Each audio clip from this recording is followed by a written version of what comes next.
that's running through our veins. Let's be renegades, good for nothing runaways.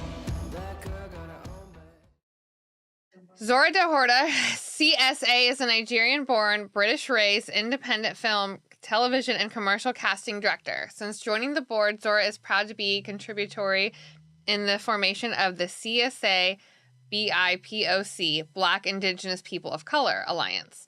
She has cast films such as Species 3 and Loving Annabelle, which won 10 awards. She followed that with Sushi Girl, in which she cast Danny Trejo, Fahey, and a lot of other incredible actors. Zora worked for MGM television casting series Dead Like Me and Jeremiah. In 2019, Zora was on camera as an expert judge in the casting for CBS TV series The World's Best, with host James Cordon and judges Drew Barrymore, Faith Hill, and RuPaul. Wow. Welcome to the Badass Babes of Entertainment, Zora. Thank you for having me. Hello. Absolutely. Hi. Thanks for coming on. You've done some cool stuff. Yeah, I met some cool people. Yeah. Thank you. Did you get to actually meet James and Drew and Faith and all of them? Yeah, of course. We worked together. We were on set together every day. Yeah. Wow. So we hung out together. We would wait, it was great. It was great. Very, very down to earth, professional. Yeah. That's so fun. I'm watching Faith on 1883 right now, and she's How is amazing. that? So good. So good. But they broke my heart the last episode, and it's taking me, I need some recovery time because they are really leaning in on that show. It's like Yellowstone was one thing, but 1883, they're just they're going after your heart. Oh, wow. Okay, I can't wait to watch it. Thanks for that tip. Yes, be ready. Be prepared, because I was crying, sobbing, watching it last week. I won't give away the details just in case somebody hasn't seen. I hasn't caught up. haven't. Yeah, exactly. Well, some people watching too. I don't want to. Don't give it away. Yeah, I will. Okay. So to change that up, Yes. Zora, how does an actor stay memorable to you?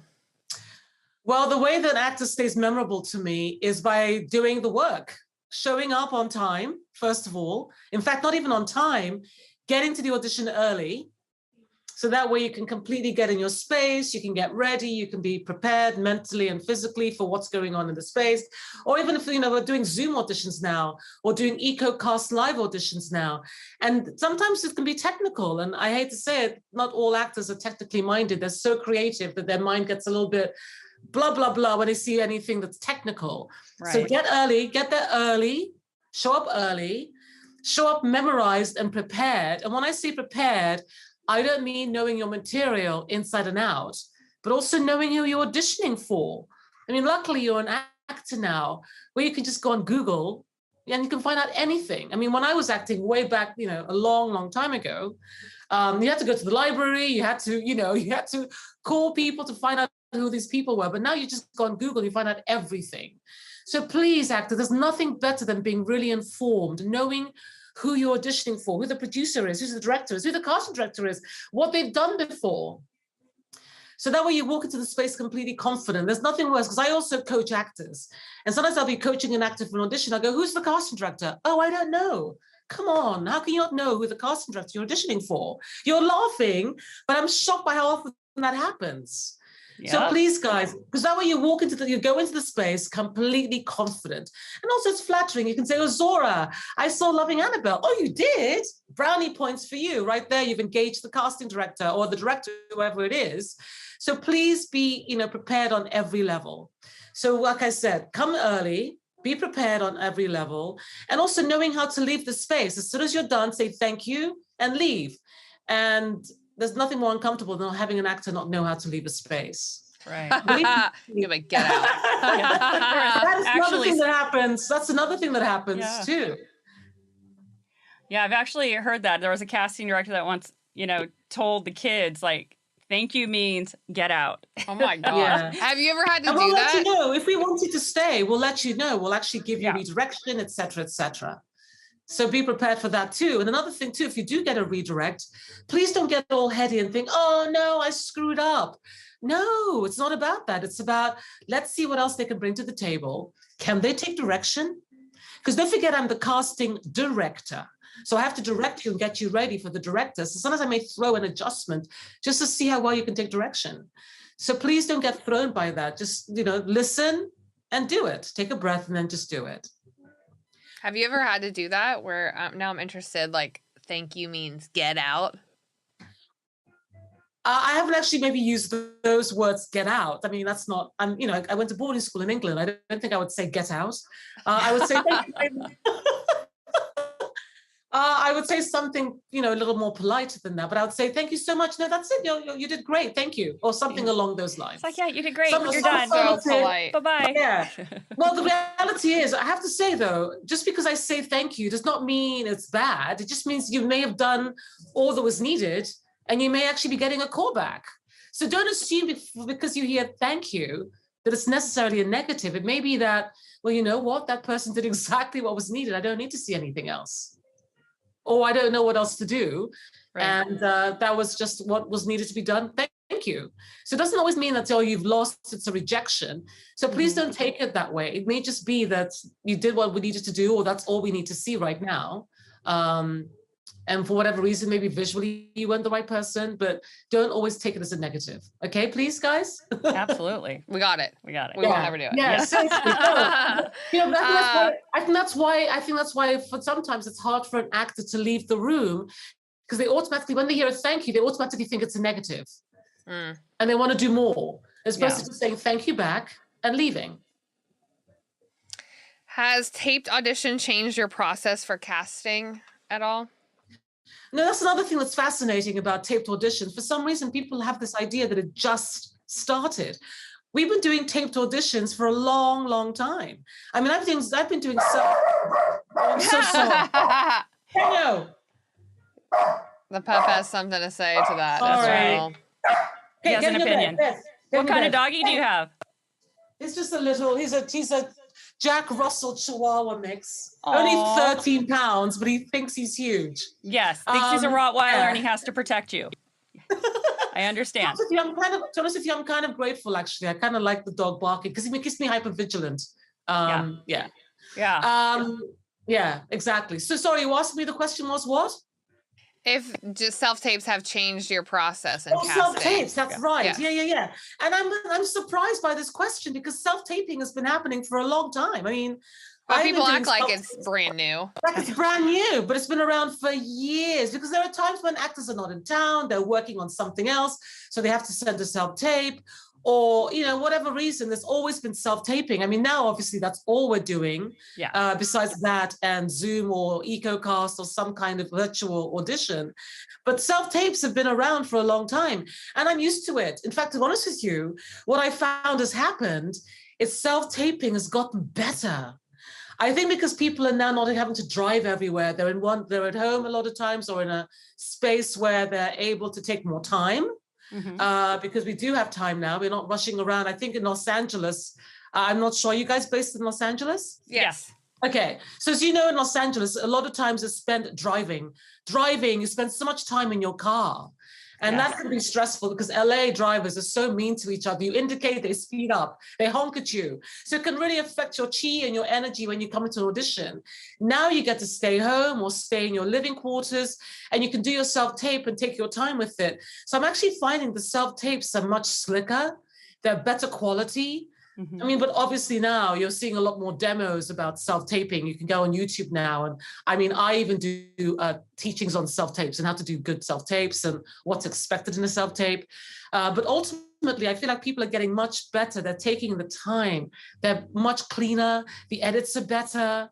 So I'm loving that actors are embracing it in the sense that now as an actor, you have to be the director, the sound technician, you have to be the makeup artist, you have to do all these things for yourself now.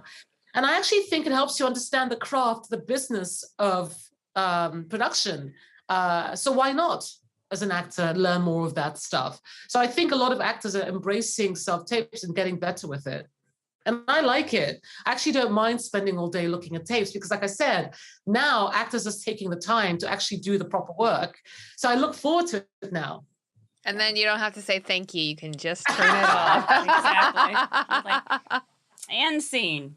No, thank you. No, done. I know, and it's the same thing with virtual auditions. You can just make them leave the room if they just don't, know to that's leave. amazing.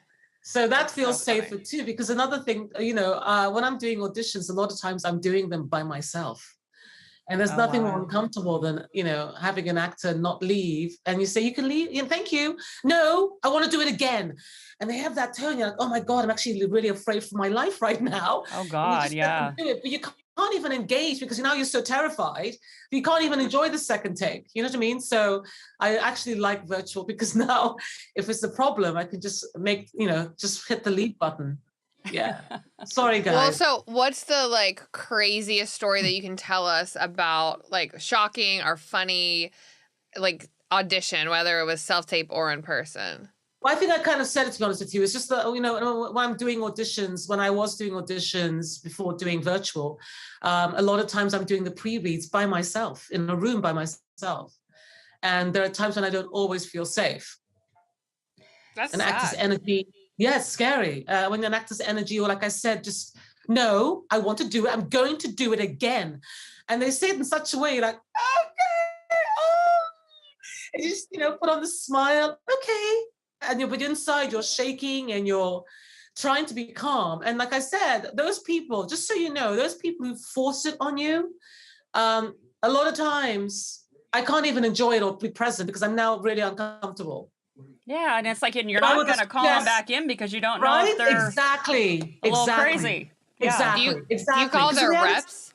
Yes, I will call their reps, or like you said, if they don't have a rep, I will not call them back. No way. Because another thing, well done for pointing that out, by the way, because another thing you've got to remember, as an actor, as a casting director or a producer, director, as a hiring team, the first thing we want to make sure about an actor is that they're likable and that they're normal. Because you're going onto set with people that have been working together days, weeks, months, years. And you're now going to be part of this family. So I want to make sure that you're normal and you're safe and you're likable. So any of those, red flags where they can't leave a room, they just would not be there, abstinent about that, then obviously I'm not feeling comfortable having them be on a set with people. Right. So be careful about that. And also it's the same thing with social media. I mean, I will check that and research that.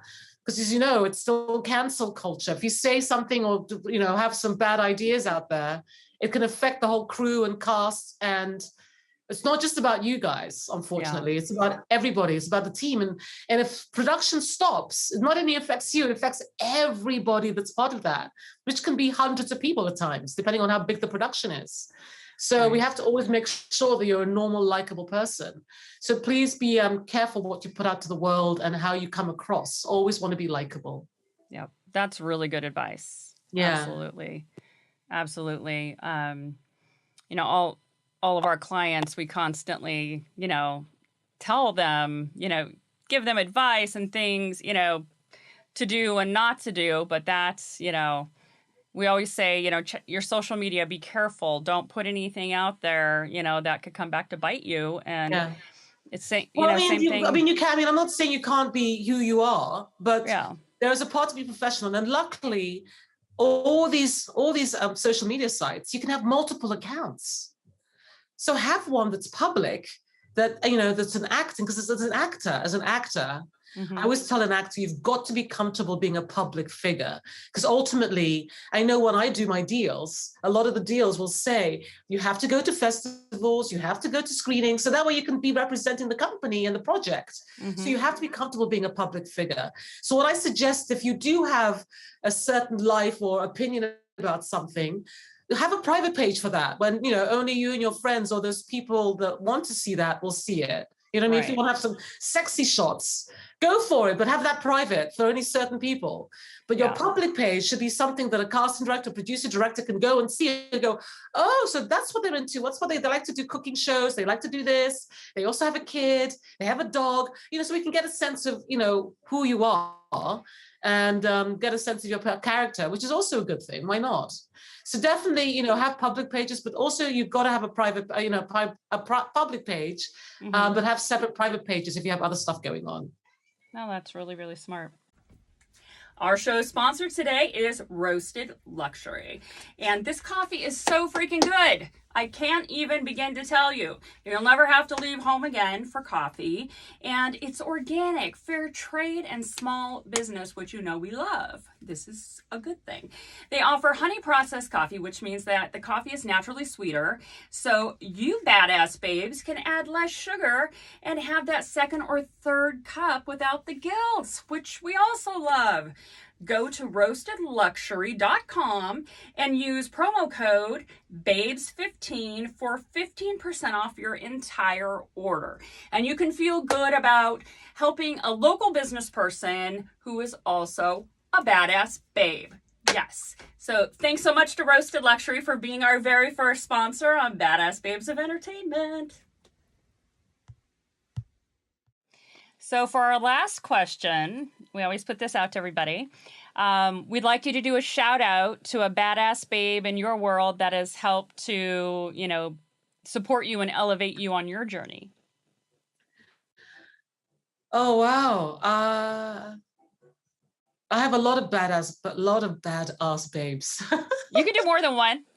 I'd like to thank, I guess this is me preparing for the first time casting directors get our first Oscar or something. Yeah. I mean, obviously my journey starting off, I worked with officers like Junie Larry Johnson, who was a great lady in her team, Scott Jenkinger and Libby Goldstein, all those people that really were lovely to, work with and work for. And then, in my recent life, I have people like, Leah Daniels, who's been amazing, and Nissa Williams.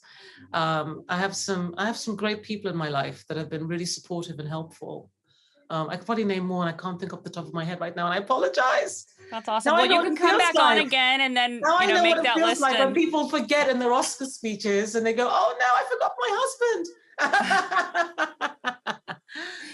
When you're put on the spot with everybody watching you, it's gotta be hard. Right? Yeah. It's nerve-wracking. Yeah, yes. But I have a lot of people. You know who you are.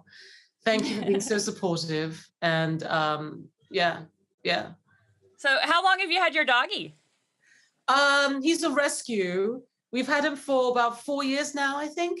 Right on. Yeah. And his name was Jalapeno. And I was like, oh no. Because when he got him, he was already 6 years old. Oh, okay. I didn't want to get a puppy. Puppies are too hard, too much. And I have a child as well. I have a son, and he's an only child, and he wanted a brother.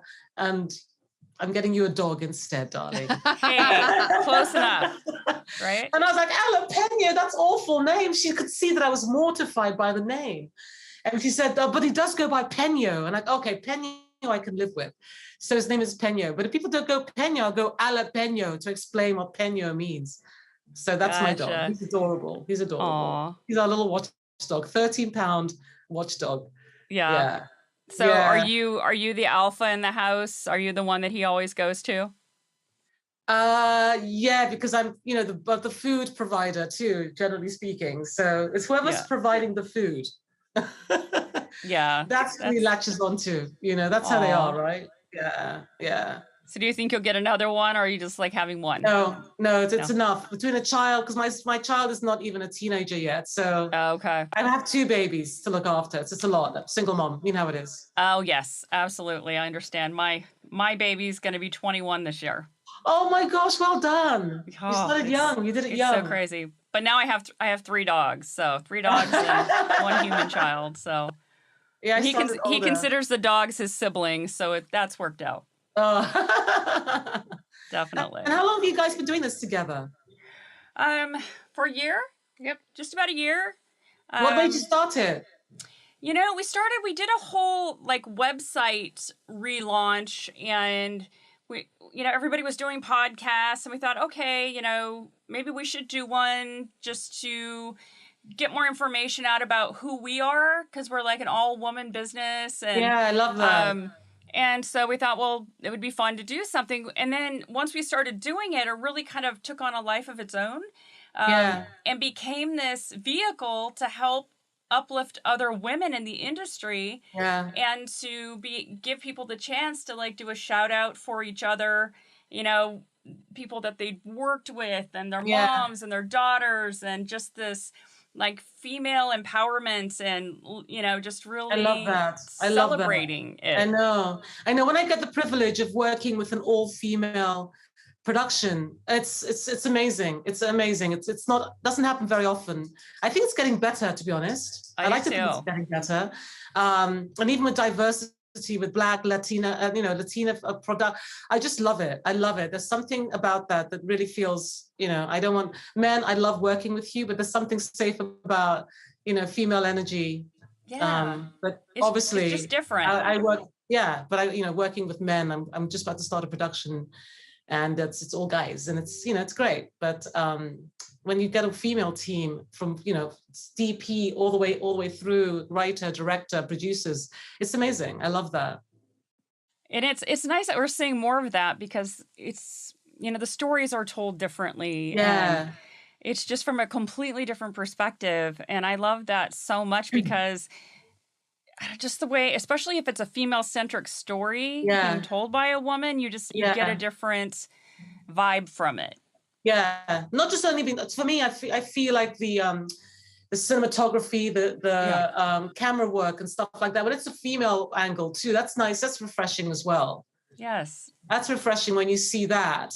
Because unfortunately, there aren't enough female DPs. That's why it was so tragic about the Rust situation. I know it. She was going to be, a force to be reckoned with. It seemed like she was just about to break. Anyway, that was heartbreaking. Not to be a downer, but so female DPs and cinematographers and camera women is fantastic. Yeah, that's really exciting. That is, for sure. Yeah. Well, I'm excited to see what else you're going to be working on. And I've got some things coming out. I've got some things I'm starting to prep. I'm excited. Yeah, it's great. It's a good start to the new year. Happy New Year, everybody. Yes, Happy New Year. Let's hope 2022 is a lot better. Yeah, I love starting off with literally January 3rd, starting production, starting to cast stuff. It just feels nice to start right away. The first, just kind of launch right in there. Yeah, I'm so excited. I'm really hoping that this year is going to be, something really different and kind of take us into, take us out of COVID, I hope. And I don't think so, but I think we've just got to rethink the COVID thing and just realize, well, it's like another variant of a flu. As long as we deal with it that way, I think we can ride it. But I think when there's a scare and panic, then I think we're not going to get through this very well, to be honest. No, I agree completely. If we can just start having but we can't decide whether it's masks on, masks off, indoor, outdoor. I mean, if they can't decide on things like that, that's what slows everything down. Yeah. Especially with production, it screws production up really royally, Yes. But once we can all agree that, listen, it's just another form of cold for most people. I mean, most people generally will come out of it fine. I think it'll be a good year if we can look at it that way. Absolutely. Yes. Absolutely. What do you guys think about that? I agree. Same thing. We're same thing. Yeah. We just, the panic. It's like we're all over the panic. Let's, let's just be courteous. I'm sick of the fear, and the panic. Leads people to do not nice things to each other and say not nice things to each other. Yes. Well, actually, that's a huge reason of why people get COVID is fear, is because it suppresses your immune system. And I think a lot of people don't know that. So if you just go into it, makes it worse. So your immune system's down, so it can't protect yourself. Yeah, I agree. So that's why when people are like, wait a minute, why aren't you scared? I'm like, because I'm protecting myself. Yeah. I don't want to be scared. Yeah, that's not going to be helpful. Exactly. It's not helpful being afraid. I mean, yeah, I agree. So we're in sync, ladies. We agree, ladies. Yes. I love that. Yeah, for sure. Let's keep spreading that word. Come on, guys. No fear, no panicking. It's okay. Let's keep spreading that. Yes. Let's all just relax and just keep taking your vitamin C, your vitamin D, your zinc. Yep. Your all that good stuff, guys, and we'll be all right. I like this, girl. I do too. I do too. I like that. We're gonna put a whole new message out there and tell everybody, just relax. It's gonna be okay. Yes. Yeah. Well, thank you so much for coming on, Zora. you. This Oh, was thanks amazing. for having me, ladies. Yes, and thank you for your patience with us. We're so sorry about last time. But we made it happen this time. We are Yes, for we sure. Yeah. We did it. Yeah. I'm like, we can't be late for Zora. We have to get through this. Yeah. Thank you very much. I really appreciate the honor. Thank you. Absolutely. Thank you. Lovely meeting you both. Let's cross Yes, paths very nice again. to meet you too. Let's cross Yes. paths again, please, okay? Oh, yes, for Yeah. sure. Okay. Alrighty. Have a Okay. good night. Bye. This episode was produced by me, Megan Ketz. And me, Brenda Fisher. Thanks to our Grammy-nominated sound engineer, Herman Villacorta. We have another amazing guest next week, so be sure to listen.